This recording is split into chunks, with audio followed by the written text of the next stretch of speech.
Yo, yo, how y'all doing? Oh, y'all in here. Okay, I see y'all. Yeah, first of all, give it up for yourselves for being here. Yeah, so just a little bit about me. I've been told that I don't talk enough about my stuff, so I'll just give a super brief intro.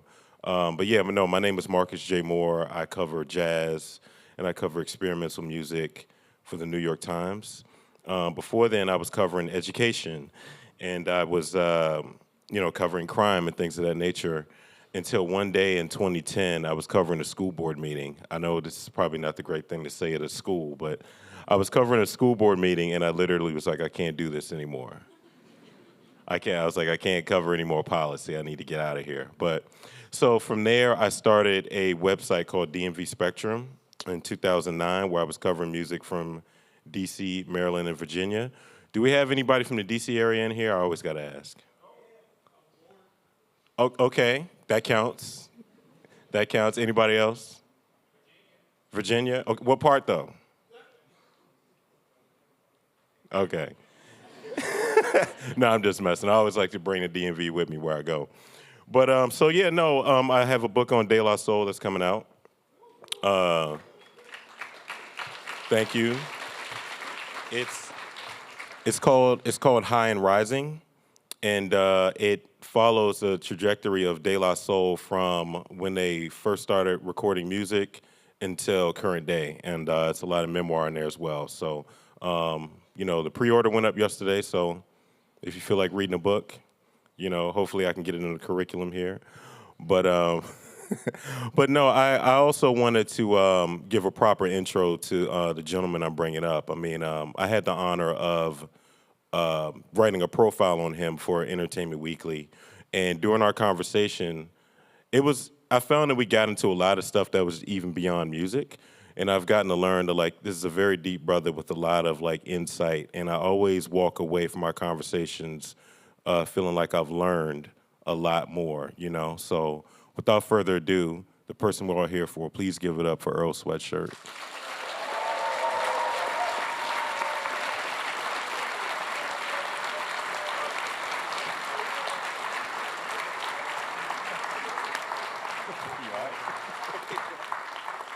Earl Sweatshirt with no hair. How about that? What's up? Hi. What are we doing? Oh, listen, we talking. We're gonna talk for a little bit, man, if that's cool. So first of all, thank you for taking the time, man. I appreciate you. And I wanted to start by talking about your upbringing. And I'm always fascinated by upbringing because, like I was just saying, I'm from the D.C. area, and that sort of spoke to the type of music and the type of art that I'm into. But I'm curious about growing up in Los Angeles with parents who were scholars. How did that shape your upbringing? Like music-wise? Yeah, your creativity. Um, well, my mom would always be listening to like Cuban music on like the weekends because I think KPFK out there in LA plays Cuban music on the weekends. I always remember that. There was a lot of jazz, a lot of South African music. I feel like gospel house was like a thing in the late 90s. My mom's from Chicago, so there was some of that in the house. And then South Africa had its own like house thing going on in the 90s called Kwaito. So I was like listening to a lot of that when I was a little kid. And then I'm trying to pinpoint when rap came into the picture because I was really into that song. I'm blue, dabba dee dabba die. When I was like 4, Okay. shit like that. Um, I don't know. I don't know when rap really jumped out. I think I think it was actually South African kind of rap music that I linked with first because my dad showed me this group, it's the TKZ. So I would listen to that, and it was kind of like housey, it would be R&B kind of rap.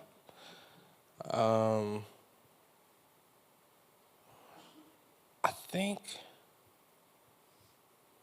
LA, Tupac would always just be like in the background, but it was kind of harsh. I didn't like a lot of the Tupac songs until I got older. I love Dear Mama. Pac was harsh because he did like a lot of like vocal layers of like the same take, but like stacked. You know what I'm saying? Yeah. Like if you do the verse and then you're like, punch me in, and then you do the verse again, and then you're like, all right, leave it like that. So that was harsh, but yeah, I mean, It could be one of those, like, I don't know, I came across a quote not too long ago where Vince Staples was like, he gets annoyed when people are like, well, when did you fall in love with hip hop? It was like, well, I think his answer is always like, yo, I was born in the 90s, and so it was just always around. right. It was just kind of floating there in the background. It was like at like barbecues and just every kind of thing you went to. I'm trying to think of these moments where it like really, really, really jumped out. I think like I was with my cousins in a car and someone put on Chronic 2001 and a lot of the sound design on there, like the sound of the low rider, like I was like, and then they did the THX like sweep. You know what I'm talking about? It's like a weird like, you know, the beginning of the movie, like Oh, the yeah. sound of like they would do the sweep. They did the sweep noise. I was like, what is this? Like it was super cinematic. That was a pivotal hip hop moment, and then I'm gonna say, Get Rich or Die Trying. I think a lot of the stuff that was coming from over there was just so like cinematic that it was easy for me to latch on to as like a kid. Yeah, and so at what point, you know, you're taking in all that music. You said, like you said, Tupac was a little harsh, but then you're listening to Chronic 2001. You're listening to that. At what point did you decide that you wanted to try your hand at writing rap verses? By that time, I'd been pretty indoctrinated into the rap thing. I was about 12, so I think that was like 2006. Again, I was in South Africa though. So much of the rap music that I listened to was rap music that I would hear with my older cousins or my older brother. And then with my mom too. It was like a kind of a bridge for us. Like Kanye's first two albums were that had a lot of play in my mom's car. Like Water for Chocolate, like Common. I think I started rapping after I went to South Africa. I stole my brother's Dead Prez CD, his MOP CD. There was like 4 other ones. And I was listening to a really bad Nas album at that time. I'm gonna be shady and say which one, You know which one. but there's several. Yeah, it was weird. There are a few. It was the one where he did the Mercy. Oh yeah. Okay, yep. That was the real. You mean the really bad? Yeah, it was crazy. I don't know if you guys know about this album. It's what they were like really stressed out about auto-tune. The Nas album, yeah, it was ass. It was called Hip Hop is Dead, bro. Them old niggas was so mad about what was happening. Yeah. And so they went on ahead and made some really weird, bad music. But I was like, yeah, I think I could do this. Yo, I never knew that. So it was other things in tandem with that really bad Nas record. For You were sure. like, I could do better than that. Because there was good music. I didn't even know the Nas album was bad. Do you know what I'm saying? At the time, you're like a little kid, you just buying, before there was like playlists and you could like select what songs you like from who, it's just the artist, you just get the big artist albums and he's like the poet guy, he's like Oludara's son, so it's like we doing the Nas album. I wrote a verse to Hero by Nas featuring Carrie Hilson. That's like one of my first verses ever. It's a bad song, it's a bad verse. Oh, Lupe, bro. Yeah. I can't go without speaking. Lupe was a super rapper. Like, man, he's still a super rapper. He's like he's teaching like an MIT course on rap right now. But Lupe was in there. Okay. And so you just kind of spoke on it, those first verses. Like, what were some of the challenges of writing those first rhymes that you wrote? Trying to figure out what to talk about other than being better than other people. It's still kind of the challenge. I swear to God, it's because I feel like that's kind of the building block of rap music. Yeah. Kind of wrestlers in that sense, you know what I mean? Like I'm him.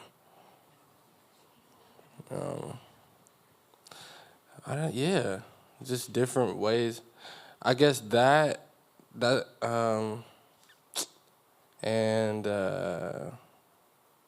I think that's mainly when I was learning, like how to count bars and stuff. Mm-hmm. And then at what point then did you come into Tyler's orbit, and how did Odd Future start? Odd Future started without me. It was already going. It was like a cool thing in like the high school scene in LA. I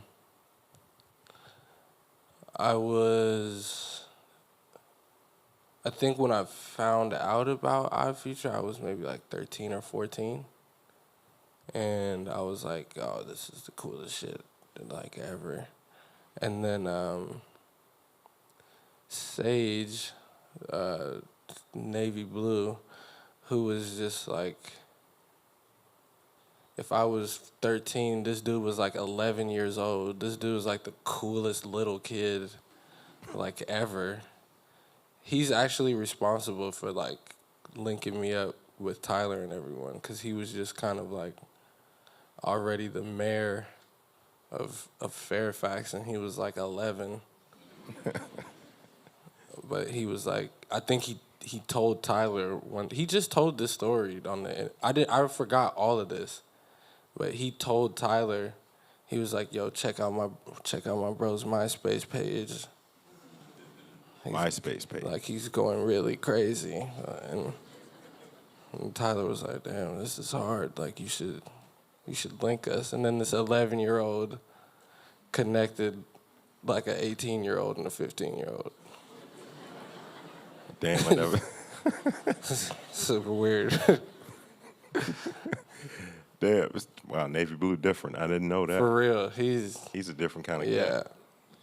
And so on your last solo album, you had a song on there called 2010 where you're talking about how like it goes back to that time where it's like Odd Future is kind of popping off, but then at the time you were in Samoa. If you could kind of talk about that time and what it was like looking at Odd Future do their thing, and what it was like coming back to LA and seeing that Odd Future is like this like phenomenon. It's like if you were the only person in the room or the world that hit the mannequin challenge. Okay, we recorded that, right? Yeah. That's the tagline. Yeah. It's just like everything kept moving for everyone, and then kind of my development and everything. I mean, I was doing my own thing, so I guess there was movement over there, but like my growth with them or what am I trying to say? Like things that were happening for them, kind of things that happen for all artists once you get, your first tour, your first like bit of attention or whatever. I didn't experience like any of that. So it was like shit just was on pause for me for like 2 years. So I mean, you know what I mean? It's not unlike I was just talking to someone about this the other day. Like I was in there when Racks by Future came out. Like I missed Racks. I heard about Racks because I downloaded a Lil Wayne mixtape where he rapped on the beat. So then when I got home, I was like, who this dude rapping on the Lil Wayne beat?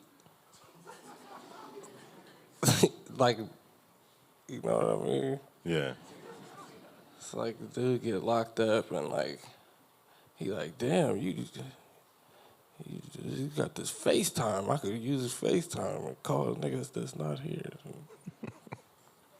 Yeah.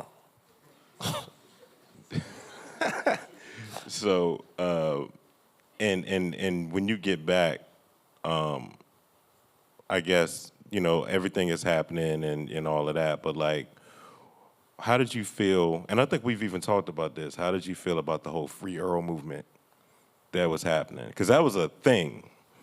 And I was wondering if you had an opinion on it.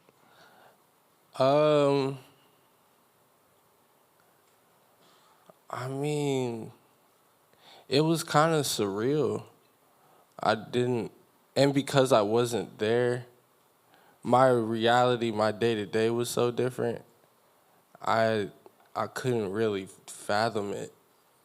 There was a lot of like catch up that I had to do that I don't think I really got used to till years and years later. Like the way that my life had changed and everything because of the time that I missed. Yeah.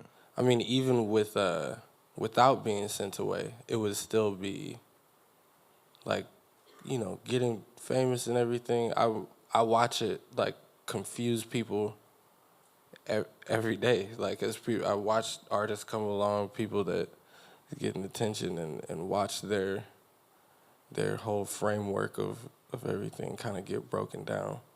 So then you add in like my name grew, and I didn't get to grow with it. So,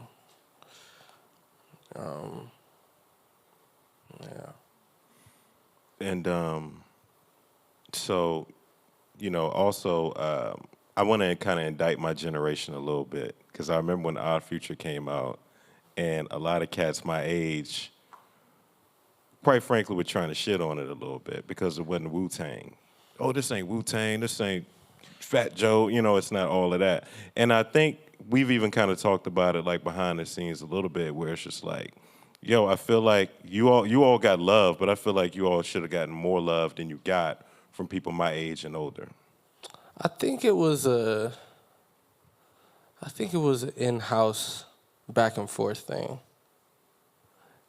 I remember being gone, and I remember my stomach dropping because I seen someone, I don't know who it was from y'all generation, sat down one of the OF interviews.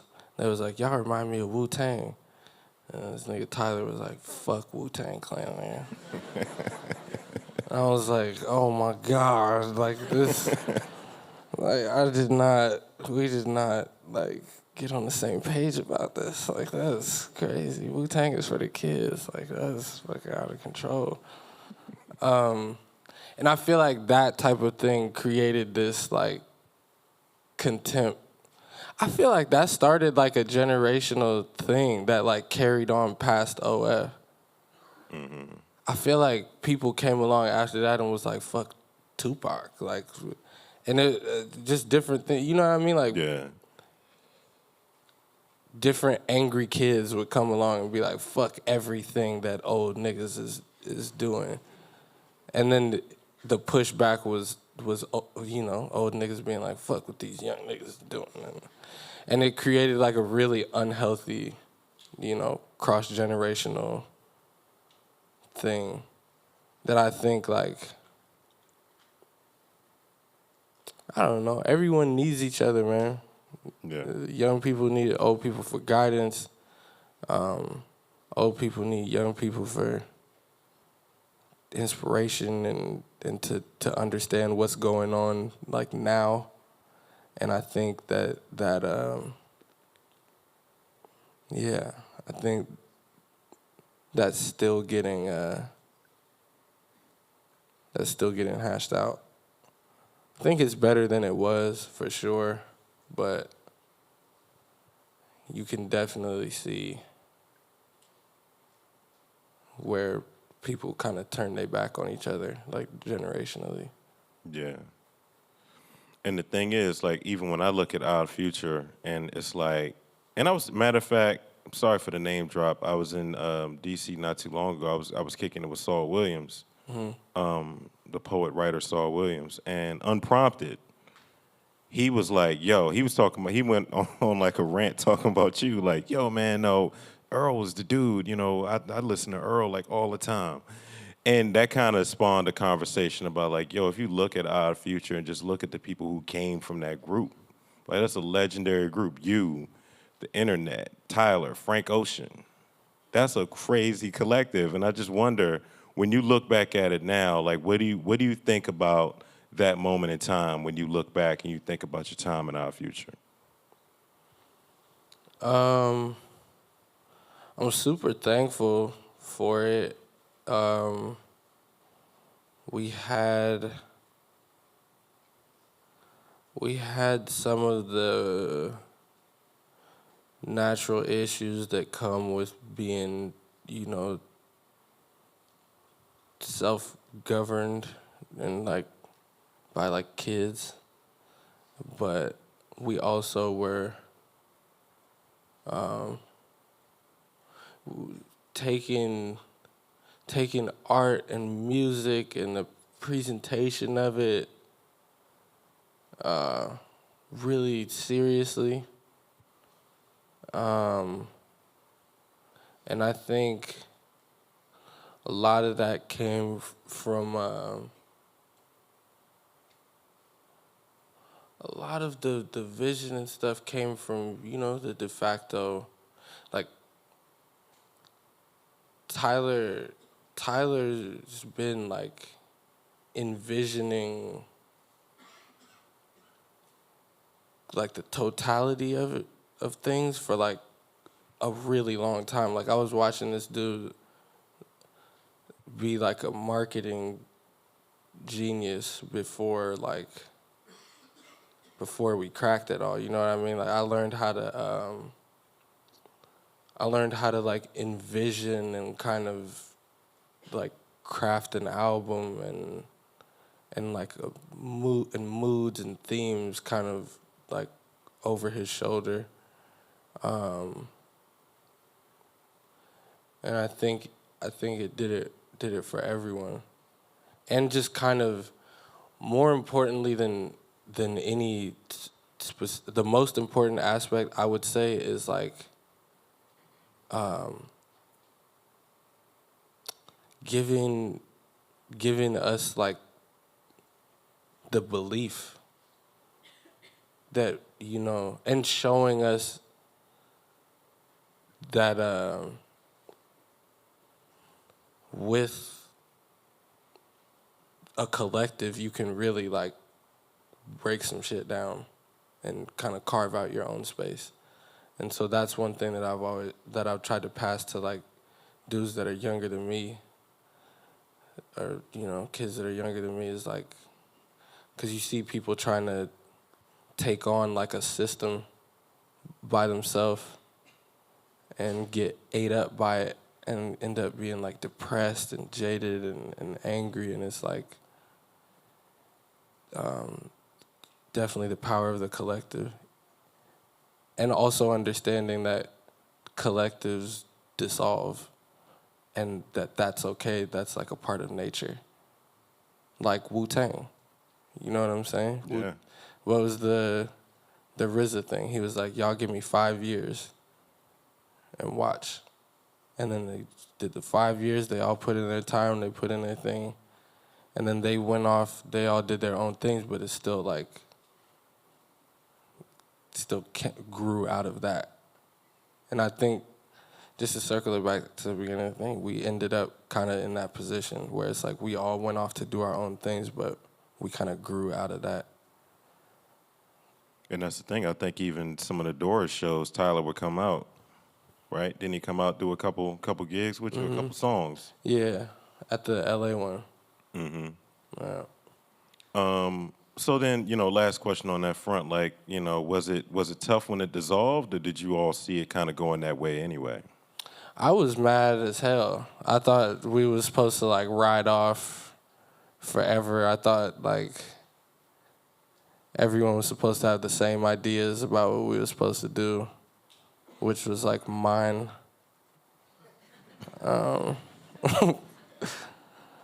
I was a kid. And I think I watched this happen with every group of kids that comes along. Everyone is like really shocked at their first heartbreak, their first friendship heartbreak. Like, yo, this was supposed to be the greatest summer ever, forever.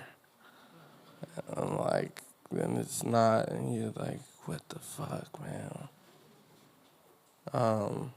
But we're okay. Yeah. Yeah.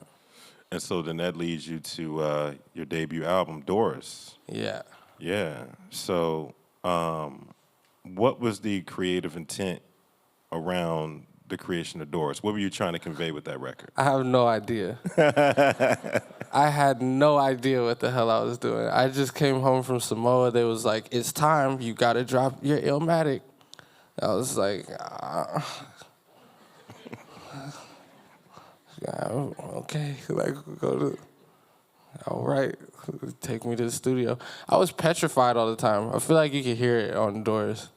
I was super nervous. I was like, go in the booth, like get that shit done, and come out. I'm like, everyone's like, yeah, I guess. I'm like, all right, for sure. All right, got 16 of them tracks, so we like, all right. Even the title is like, Doris. Like, Yeah, what was the meaning behind the title? It was a name that came up? it was an idea I had when I was in Samoa. It's just like really not that well thought out. My homie, I think we called like one of the kids there, like his like nickname was like Doris or something. I was like, I'm gonna call my first album that, dog. And then that was it. That was it. So, I mean, obviously, congrats, man, because we're celebrating 10 years of it, and you did the shows. So I know we're up here, joking, and you're like, it was named after some dude in school in Samoa. But when you perform these songs now, do you feel differently about them? No. It was, I'm not gonna lie, that was like, that 10-year thing was kind of weird for me. I was like, fuck, I'm old. Like, we're doing 10-year anniversaries. And then I had to do songs that I felt so far removed from. Like, I can't do Whoa, for real. You know what I mean? Like, because I think it was, I think people have been involved with a lot of my like learning and formative stages musically. Like it would have been really tight if like that wasn't like a huge debut album. You know what I mean? 'Cause I was just still learning I think I was still probably putting in my 10,000. You know what I'm saying? Like I was still learning how to like rap. I didn't even get to the point where I was making like real decisions about what I was doing with it until like probably like the next album. That I always called I Don't Like Shit my first album, because it felt like mine, and like the creative direction and just like a lot of the production and just like a lot of the decisions were mine. But yeah, Doris was cool. I'm trying to think. I mean, on that tour, bro, I swear, I was just trying to get through them joints. I was like, y'all need to hear these. Okay, what we gonna do 'em? You mean the 10-year or? Yeah, the 10-year. I was like, so we doing these ones. All right. Well, then I'll finish those and be like, y'all trying to hear this new shit?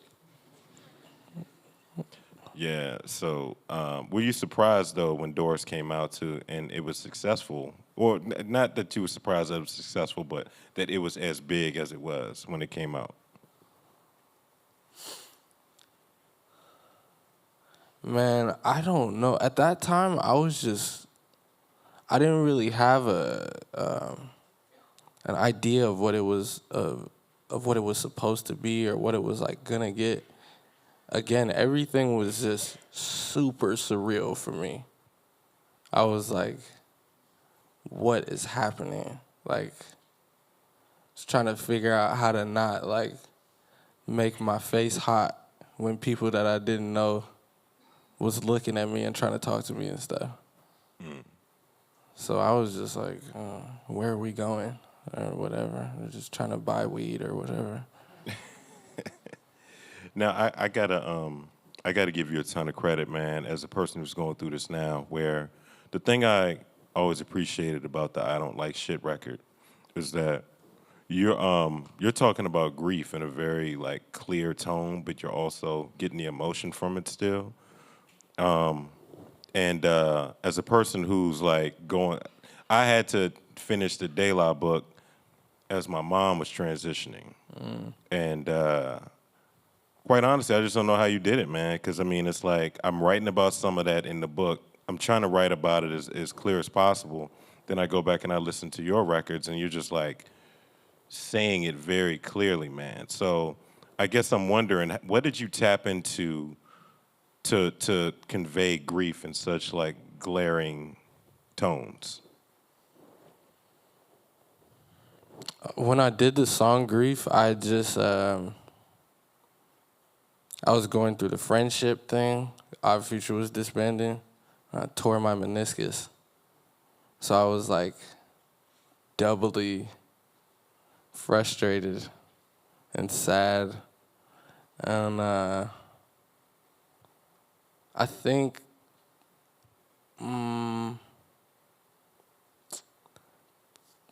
processing was kind of all that I had, and still kind of. I'm starting to learn like other skills now, like how to cook and like drink water and stuff. But at 19, for sure, I kind of resigned. You know, the rest of life. I was like, this is niggas want me to rap. This is what I'm focused on. I'm gonna use rap to like figure out my life. And so it was, I think it came from necessity for sure. And then, yeah, I think like just kind of being jarred by everything and kind of some youthful, I don't know, like the kind of invincibility you feel like you have around that time that you don't even realize you're like moving with. Yeah. It's just kind of like, fuck it. You might not even know that you're going that deep. You just like, yo, this song is hard, right? And then niggas is looking at you like, because it's intense. And you're Like niggas like this intense. You're like, nah, I was rapping. Like this is a rap. Like I'm barring off. I was like, no, you was like crying. I'm like, all right. Oh yeah. Yeah. So, and I guess I bring that up because conversely, on some rap songs, that's also, and correct me if I'm wrong here, isn't that also you're talking about your father on that record? Some rap songs was crazy because my father hadn't even passed when I was like done. There's only one song that I talked about that I did after my father passed. It was Peanut. But everything else that I did, and I think why that album, I don't know, was crazy or something or jarred me, was because it seems like I recorded it post my father dying. I was recording it and then, yeah, it was done. My pops died in 2018. It was done in December. Like, I think 14 tracks were done. And then my pops died in the beginning. My pops died January 3rd. So then it was just like, and I really made a point to like not use my father's death as like creative fodder, even though you could, I guess, but I felt it was like a kind of gross.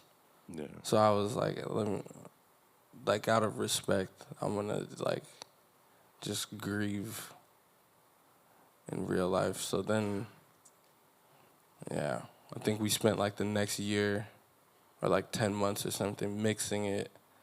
And then I would try to do some writing, try and do music and stuff. And then every single time I would sit down to write, what would end up coming out is like, my dad's dead. And I was like, I can't, this is ridiculous.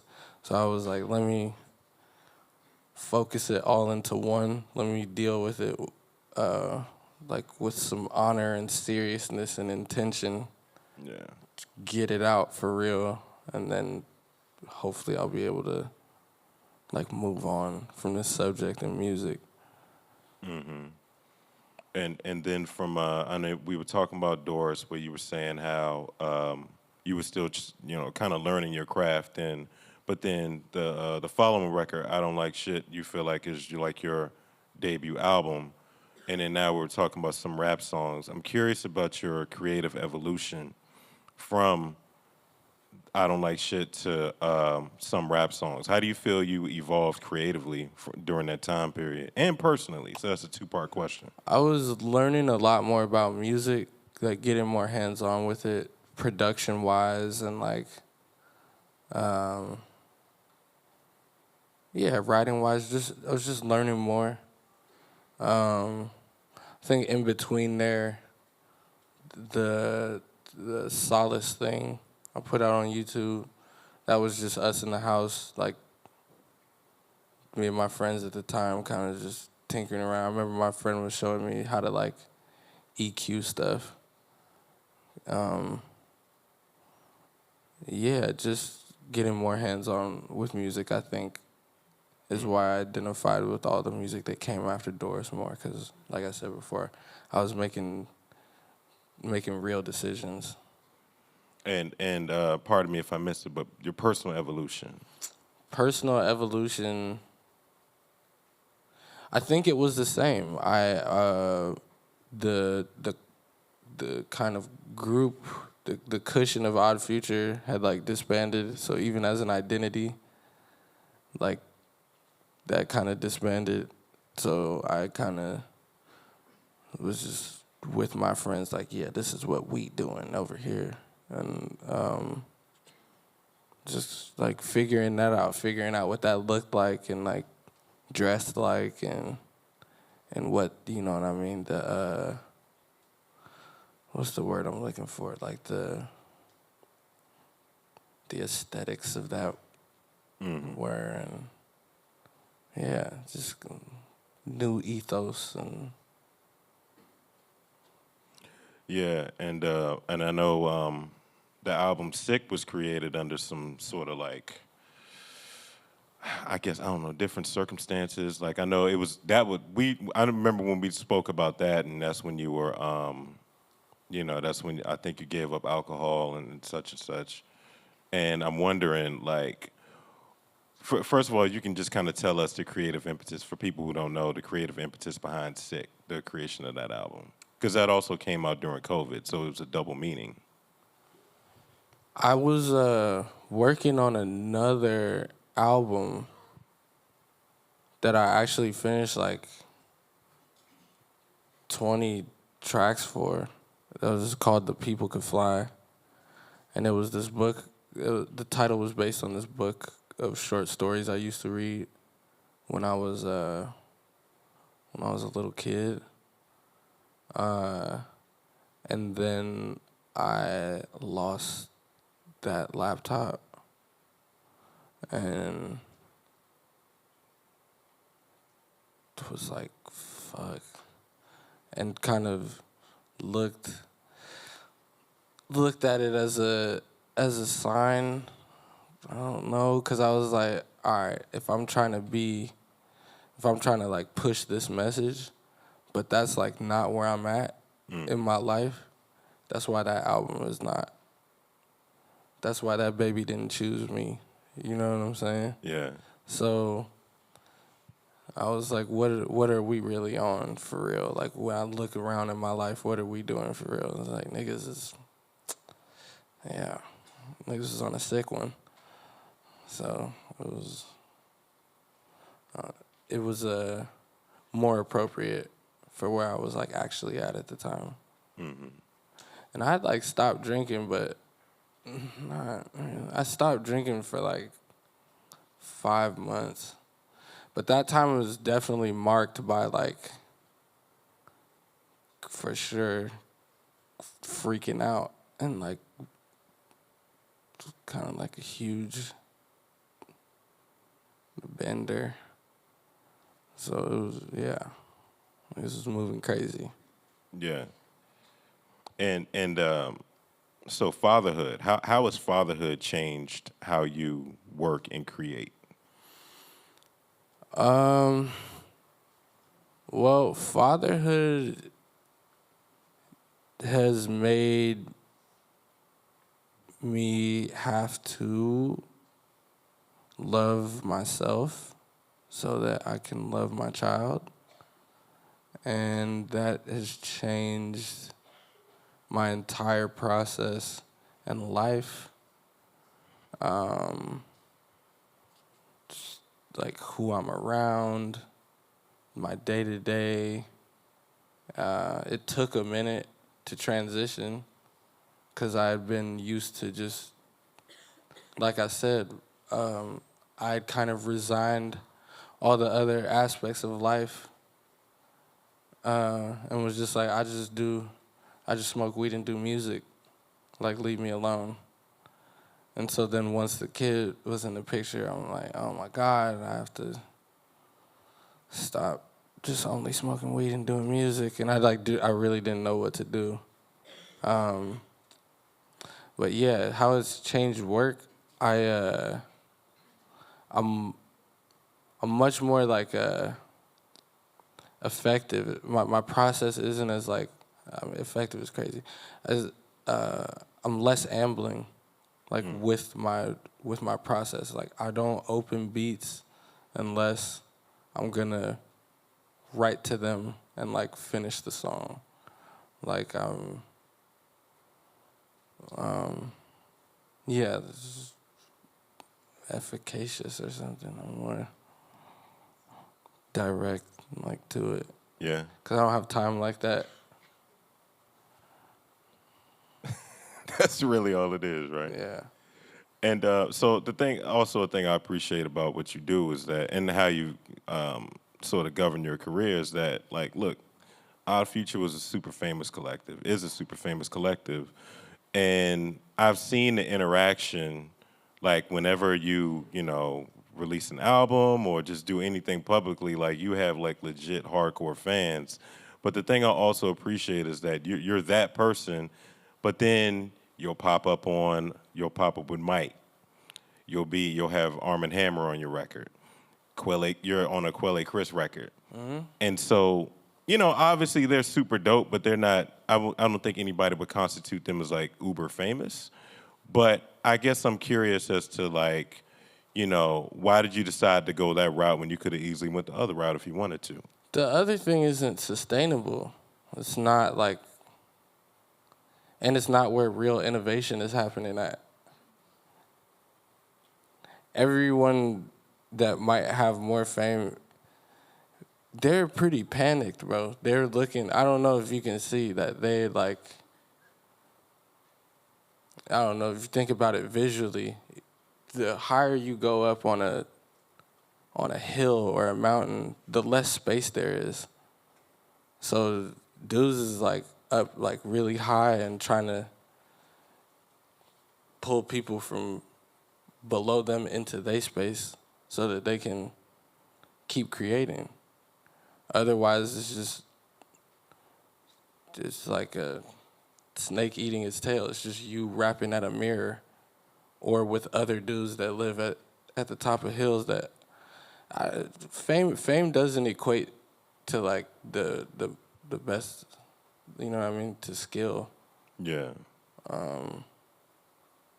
Yeah. I just got to go where I'm moved. And that's, you know, it's not based on like fame.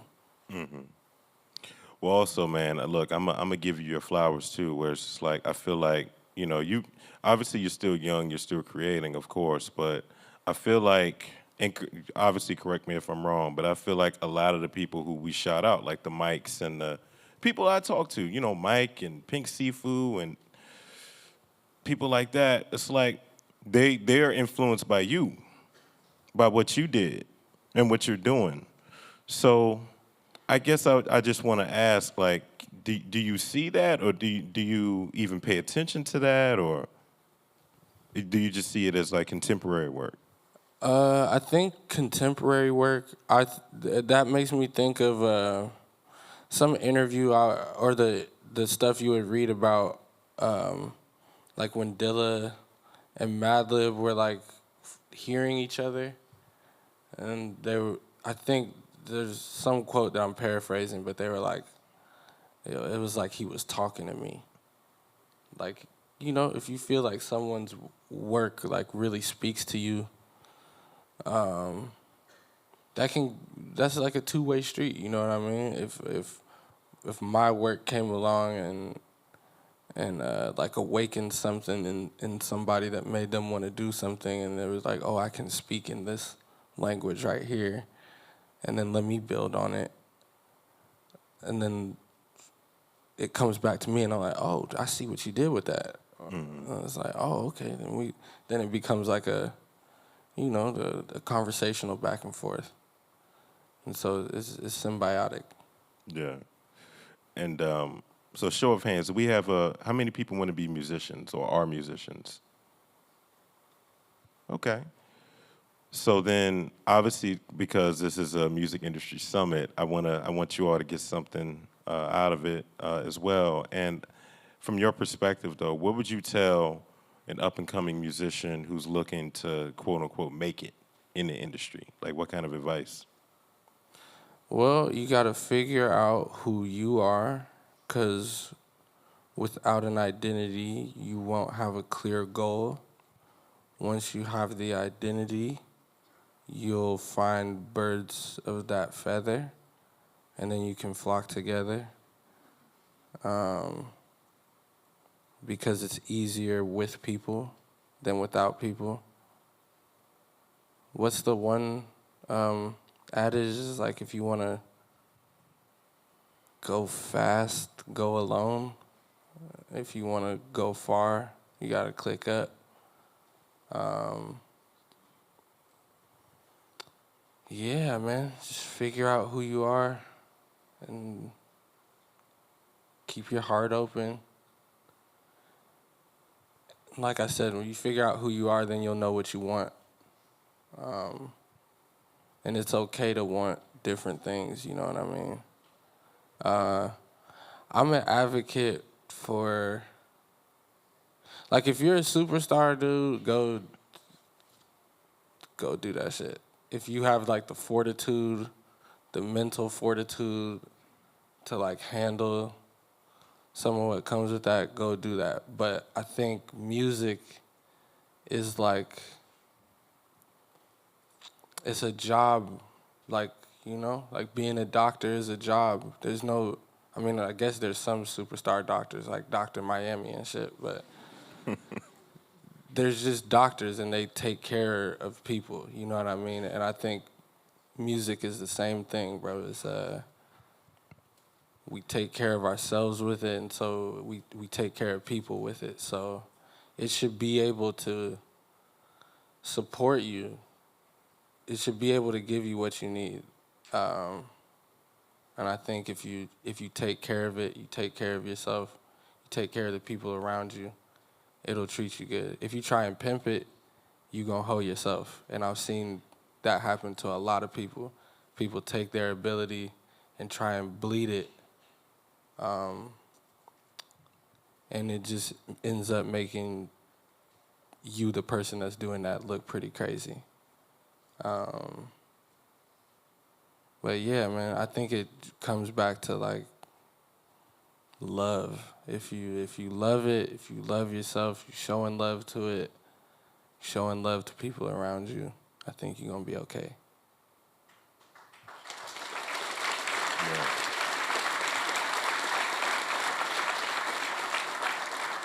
Well, don't leave yet. We're about to get into some Q&A here, but first of all, make as much noise as you can for my man's Earl Sweatshirt.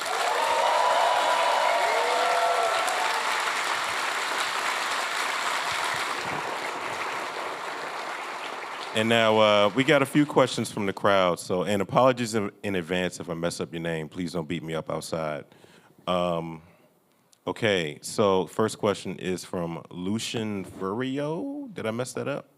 Furio? So sorry. Okay. All right. Let's not let. I see they keep messing with the screen, but anyway, my first question then now is from Vincent Kaplan. So Vincent wants to know what's the key to keeping long-lasting relationships in music, like you have with Tyler. Understanding that they'll have different chapters, and if it's supposed to last, it'll last. People, you know, people kind of sort themselves. If you have your feet set, then water like goes up and goes away. If other people have their feet set, they'll be standing there with you. If not, some people go out to sea.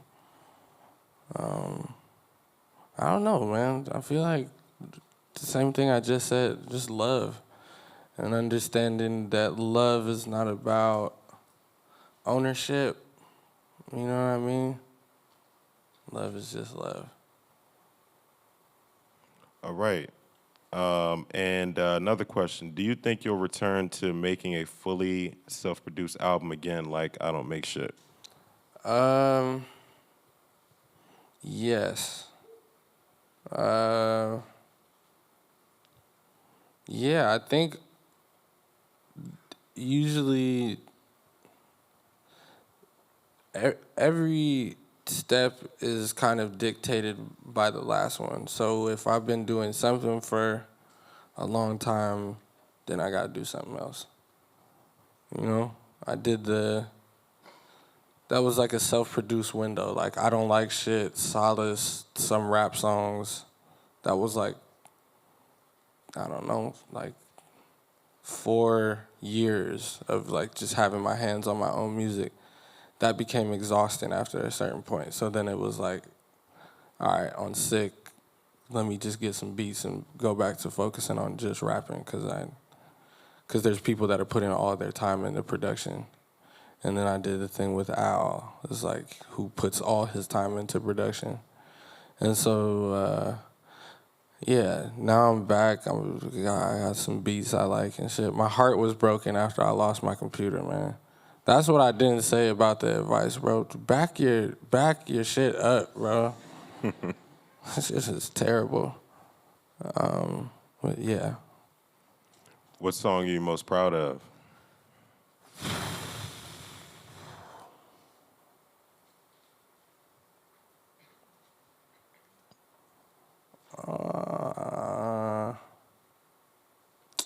Man, I don't know.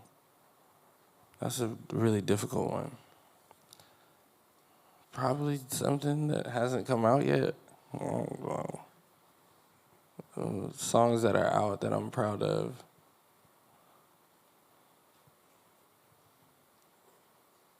I like The Mint.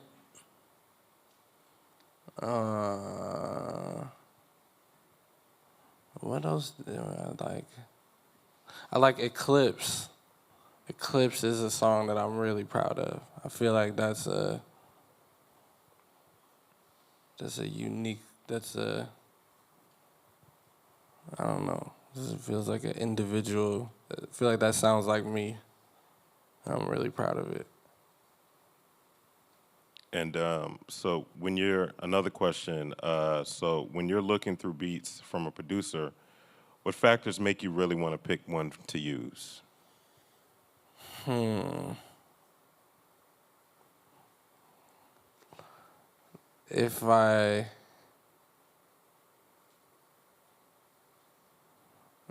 I'm moved by it, number one,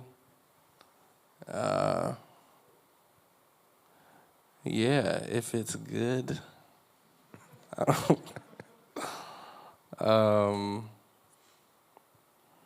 Yeah, if I can kind of like understand, it's the language thing I was talking about. If it's I don't know, it's like an unspoken language. If I can understand what's going on, or if there's like a space for me on it.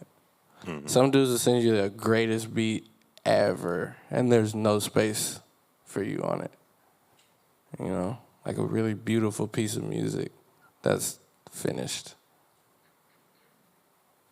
So, yeah, if there's space for me. Okay.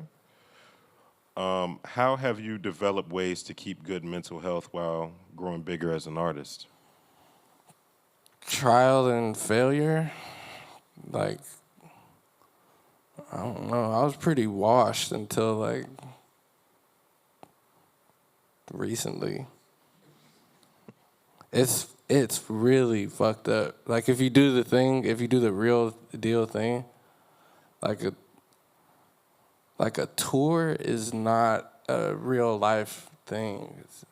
There's like there's two jobs that do tours. It's musicians and soldiers. And both of them niggas have PTSD. It's like, I don't know, go to therapy, be forgiving, keep making music, figure it out. What's been inspiring you lately? What has been inspiring me lately?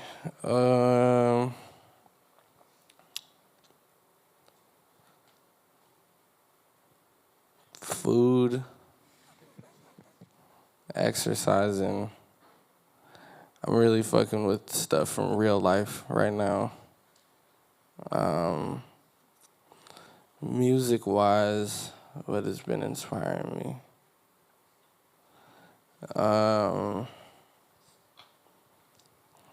There's a lot of weird music coming out of Atlanta right now that I like. Mike and everybody, obviously. Al's over there making 50,000 beats a day still. Chief Keef and Mike Will just dropped like really weird thing. I like it a lot. What else am I listening to?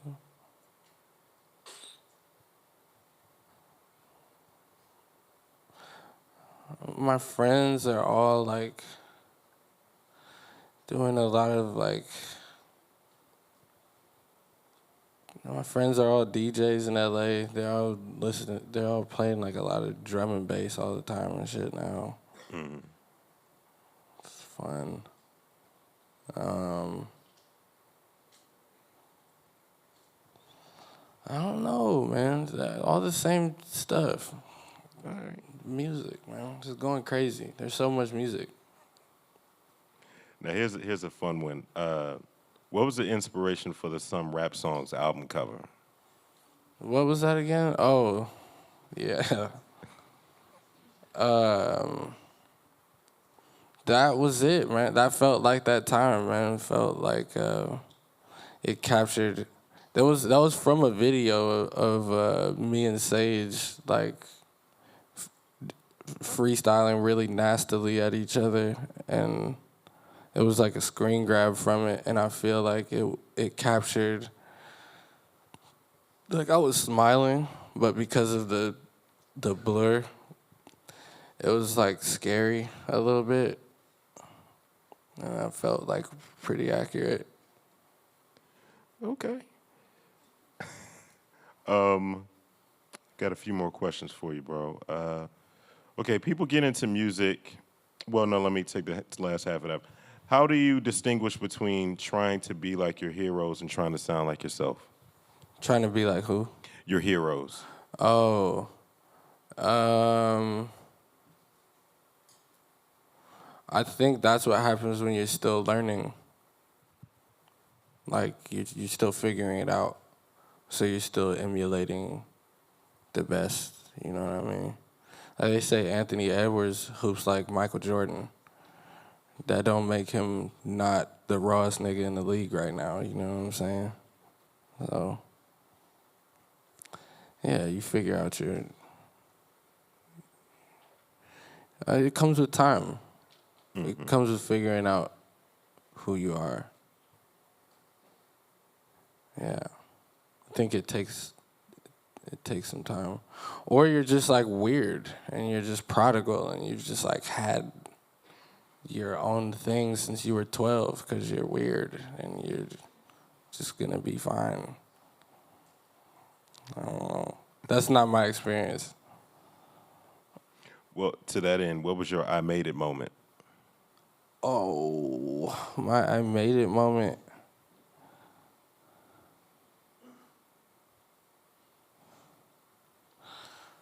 What was my I made it moment?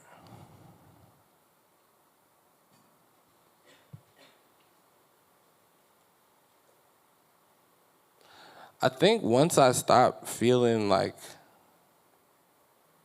once I had been in the thing for long enough to be kind of exhausted by it, not so wide-eyed and like excited about like what, like oh my God. I think once I got used to this being my job, like my actual job, you know what I mean, which was somewhere in the past like 5-6 years. Yeah. Okay. I think you already kind of said something to this effect, but who are your top 3 favorite artists right now? This person says they're a big fan, by the way. So. Top 3 favorite artists right now. Yeah. Let me look, man. I'm not gonna sit here and I'm not gonna phone this in. I'm gonna be real about this. My top 3 favorite artists right now is gonna be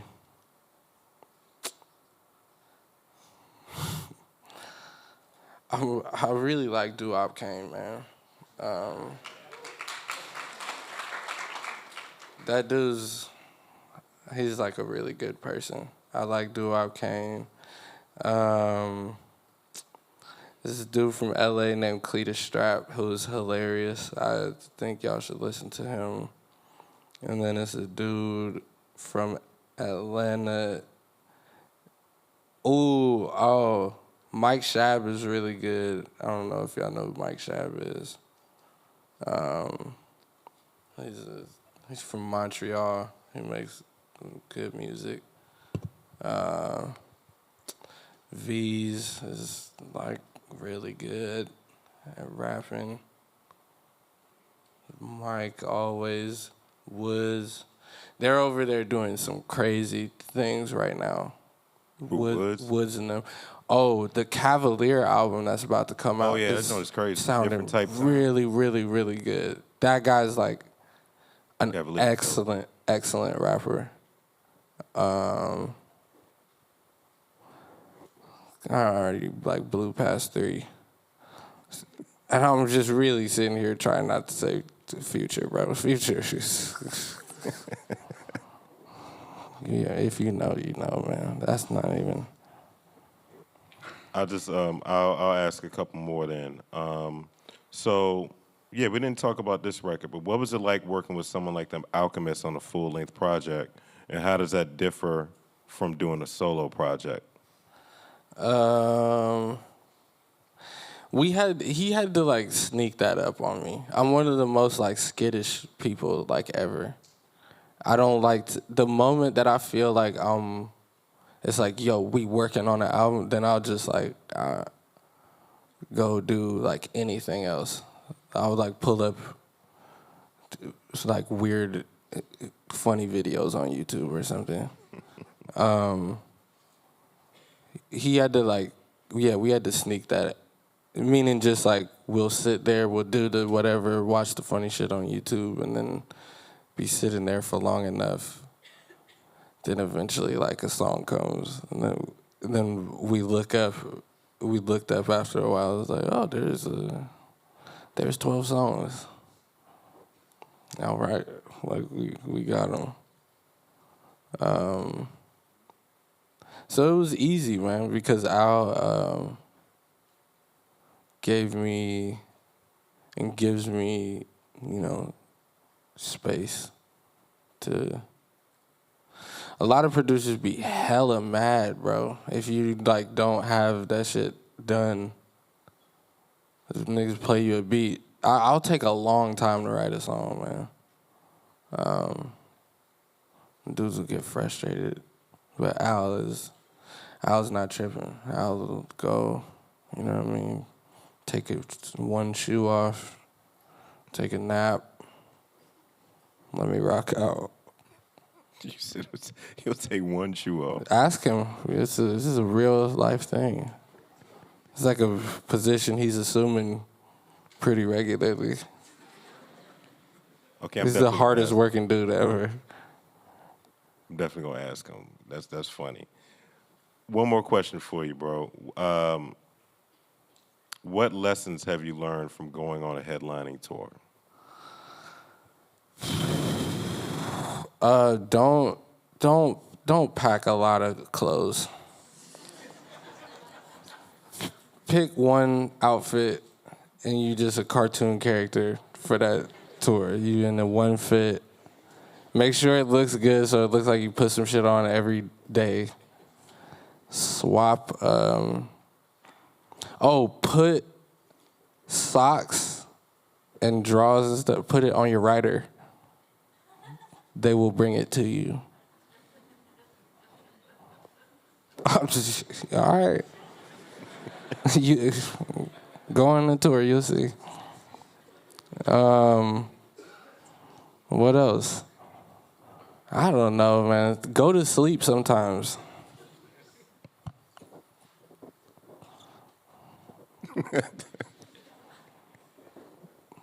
I don't know.